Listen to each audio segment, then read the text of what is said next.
سورۃ البقرہ آیت نمبر 121 ترجمہ و تفسیر۔ اعوذ باللہ من الشیطان الرجیم، بسم اللہ الرحمن الرحیم۔ الذین آتیناہم الکتاب یتلونہ حق تلاوتہ اولئک یؤمنون بہ ومن یکفر بہ فاولئک ھم الخاسرون۔ ترجمہ: الذین جنہیں، آتیناہم ہم نے دی، الکتاب کتاب، یتلونہ اس کی تلاوت کرتے ہیں، حق تلاوتہ اس کی تلاوت، اولئک وہی لوگ، یؤمنون ایمان رکھتے ہیں، بہ اس پر، ومن اور جو، یکفر بہ انکار کریں اس کا، فاولئک وہی، ھم الخاسرون وہ خسارہ پانے والے۔ وہ لوگ جنہیں ہم نے کتاب دی ہے، اسے پڑھتے ہیں جیسے اسے پڑھنے کا حق ہے، یہ لوگ اس پر ایمان رکھتے ہیں، اور جو کوئی اس کے ساتھ کفر کرے تو وہی لوگ خسارہ اٹھانے والے ہیں۔ آیت نمبر 121۔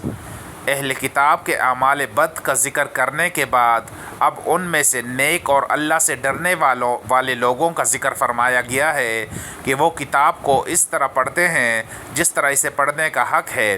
اس کا نتیجہ یہ ہے کہ وہ قرآن پر ایمان لاتے ہیں۔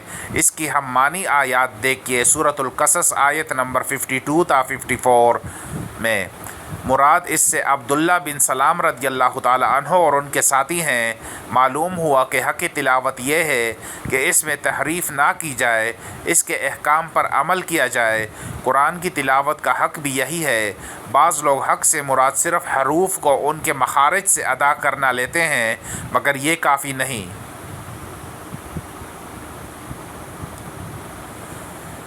آیت نمبر 122۔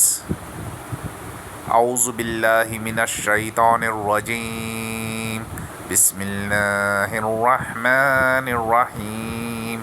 یا بنی اسرائیل اذکروا نعمتی التی انعمت علیکم وانی فضلتکم علی العالمین۔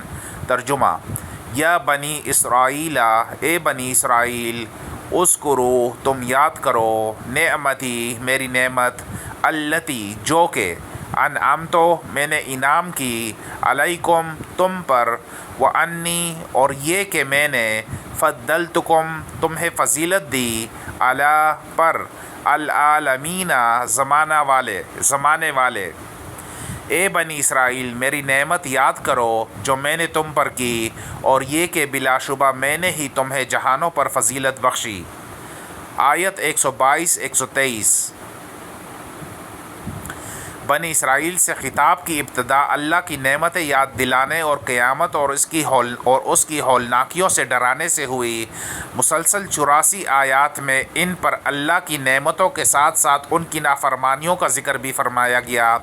آخر میں دوبارہ انہیں اللہ کی نعمتیں یاد دلائی گئیں اور آخرت کے دن سے ڈرایا گیا اور متنبہ کیا گیا کہ اوپر بیان کی ہوئی بدکرداریوں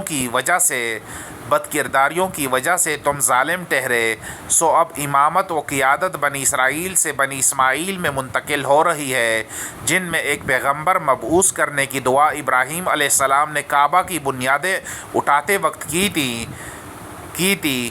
ان آیات اور پچھلی تمام آیات کا مقصود اہل کتاب کو رسول اللہ صلی اللہ علیہ وآلہ وسلم پر ایمان لانے اور آپ کی پیروی کرنے پر ابھارنا ہے۔